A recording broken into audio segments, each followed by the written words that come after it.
हथीन विधानसभा से निर्दलीय प्रत्याशी धर्मेंद्र तेवतिया ने शुक्रवार को हथीन क्षेत्र के फिरोजपुर, गढ़ी विनोदा, रिड़का, वजादा पहाड़ी, गहलब एवं कलसाड़ा सहित करीब आधा दर्जन गांव में जाकर जन जन से वोटों की अपील करते हुए समर्थन मांगा। चुनावी जनसंपर्क के दौरान जगह जगह लोगों ने धर्मेंद्र का फूल मालाएं व पगड़ी पहनाकर स्वागत किया। सभी गांव के बुजुर्गों व युवाओं ने निर्दलीय प्रत्याशी को जिताने का आश्वासन दिया। हथीन विधानसभा से निर्दलीय प्रत्याशी धर्मेंद्र तेवतिया ने आज हथीन के सैकड़ों गांवों में चुनावी जनसंपर्क किया। लोगों को संबोधित करते हुए धर्मेंद्र ने कहा कि हथीन क्षेत्र विकास की दृष्टि से पूरी तरह पिछड़ा हुआ है। यहाँ बिजली, पानी, स्वास्थ्य, शिक्षा जैसी सुविधाओं का भी अभाव है और युवा बेरोजगार घूम रहा है। लेकिन सरकारों और यहाँ के चुने हुए नुमाइंदों ने जनहित के लिए कोई काम नहीं किया। यहाँ के किसानों की हजारों एकड़ जमीन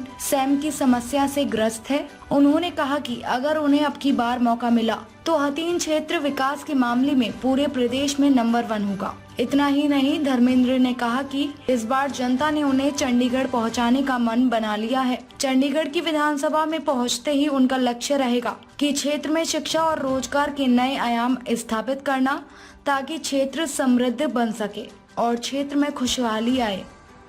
बतौर निर्दलीय प्रत्याशी वोट मांगने के लिए आया है और जिस हिसाब से टिकटों का वितरण हुआ है उसके हिसाब से हथीन परिवार की जनता बिल्कुल खुश नहीं है और आप लोगों के आदेश पर, आपके आशीर्वाद से मैंने बतौर निर्दलीय प्रत्याशी नामांकन किया है।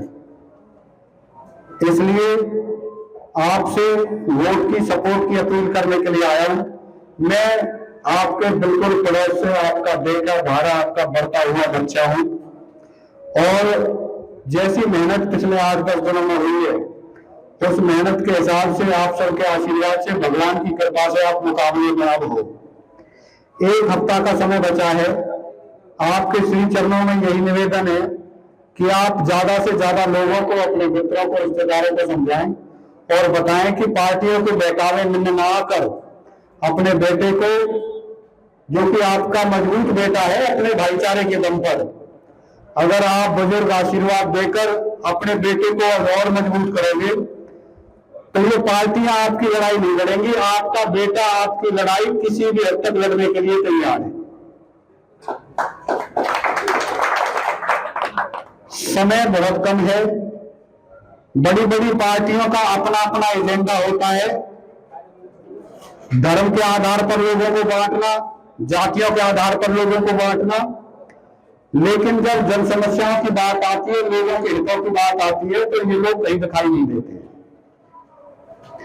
पिछले कुछ दिनों से एक हवा बना रखा है सिर्फ वोटरों को इकट्ठा करने के लिए। कहीं किसी से डरने की, भय की कोई आवश्यकता नहीं है। जो भी समस्याएं, चाहे हथीन शहर की हैं, चाहे इलाके की हैं, चाहे समाज की समस्याएं, कोई भी पार्टी उनका समाधान नहीं करेगी। हमें एकजुट होना पड़ेगा और लड़ाई लड़नी पड़ेगी और उस लड़ाई को लड़ने के लिए आपका भाईचारा और उस भाईचारे के सहयोग से आपका बेटा तैयार है। तो मेरा यही आपसे निवेदन है कि अगर निर्दलीय प्रत्याशी के तौर पर आप मुझे चंडीगढ़ भेजोगे तो आपके और हथीन परिवार के हितों की, अपने हितों की लड़ाई हम वहां लड़ेंगे और आने वाले समय में किसी भी सरकार का बहुमत एकदम नहीं आ रहा है और भारतीय जनता पार्टी का तो बिल्कुल भी नहीं आ रहा है। ना उनका प्रत्याशी मजबूत है, पैराशूट का कैंडिडेट है और अब की बार 20 से 25 आजाद विधायक विधानसभा में पहुंचेंगे। मैं तो आपसे यही प्रार्थना करने के लिए आया हूं कि अपने बेटे को वहां भेजें, क्योंकि पार्टी के विधायक होने में और निर्दलीय विधायक होने में आपने देखा होगा पिछले 2-3 बार से आप पार्टी का विधायक बना रहे हो कि आपकी कितनी पेट है, आपको कितना कौन सुन रहा है इधर। जब भी पहले इस इलाके से या दूसरे इलाके से निर्दलीय विधायक रहे हैं तो उनकी सुनवाई होती है, वो मजबूती से अपने बात उठाते हैं और सरकार की मजबूरी होती है उनकी बात सुनना, क्योंकि उनके हिसाब से सरकार चलती है। तो मैं तो आपके चरणों में यही निवेदन करने आया हूं कि आप अपने बेटे को मजबूत करें और हतीम परिवार को मजबूत करें। आज यहाँ आने पर हमारे पूजनीय बुजुर्गों ने, नौजवान साथियों ने मेरा फूलों की मालाओं से पगड़ी से सम्मान किया, उसके लिए मैं आपके चरणों में नमन करते हुए आपका आभार व्यक्त करता हूँ। आपका धन्यवाद।